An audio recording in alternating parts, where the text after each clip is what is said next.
Récemment, j'ai reçu le message suivant. Bonjour Anne, je vais lancer un nouveau service innovant et j'aimerais savoir à quel moment il faut en parler.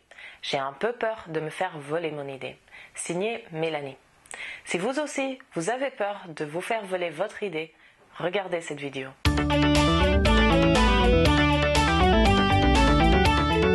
Bonjour, je m'appelle Anne et je suis la créatrice de Havit.fr. J'aide les femmes comme vous à se lancer et à développer leur entreprise sur le web.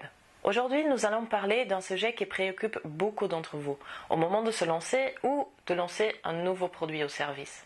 La peur de se faire voler son idée. Mais tout d'abord, laissez-moi vous raconter quelque chose. Je travaillais sur un site avec un concept novateur et je voulais inscrire le blog du site dans un annuaire. J'en ai donc fait la demande et quelques jours plus tard, je reçois un mail. Voici ce qui était écrit.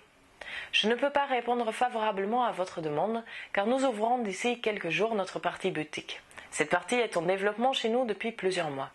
Nous sommes en phase test et elle ouvrira d'ici quelques jours. Donc, si je référençais votre blog, ce serait un peu comme si dans les rayons de Carrefour, vous trouviez des publicités pour l'éclair.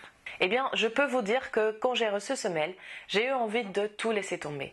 Ce site était beaucoup plus connu et du coup, je me disais que ça ne servait à rien d'essayer de le combattre. Mais au final, j'ai eu peur pour rien car aujourd'hui, plus d'un an plus tard, ce gros site n'a toujours pas développé l'idée. Pour être tout à fait transparente avec vous, mon site n'existe plus et je peux vous dire que le problème n'a pas été la concurrence, mais plutôt le fait que j'avais pas parlé de mon idée avant de me lancer. Car au lieu d'essayer de savoir si les gens étaient intéressés par ce nouveau service et comment je pouvais l'optimiser, j'ai préféré développer tout toute seule dans mon coin. Et donc, voici mes conseils si vous avez peur de vous faire voler votre idée. Tout d'abord, sachez que vous n'êtes probablement pas la seule à avoir cette idée. Même si vous croyez que votre idée est vraiment nouvelle, il y a probablement déjà quelqu'un qui y songe aussi. Et en fait, ça c'est plutôt une bonne chose, parce que ça veut dire qu'il y a probablement un vrai problème et de la demande. Maintenant, avoir une idée c'est bien, mais ce n'est juste ça, une idée.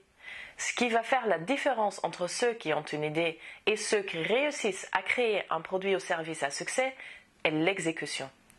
Et c'est là où parler à votre cible va faire toute la différence. Vous devez parler de votre idée pour la faire mûrir et l'adapter aux besoins de vos futurs clients.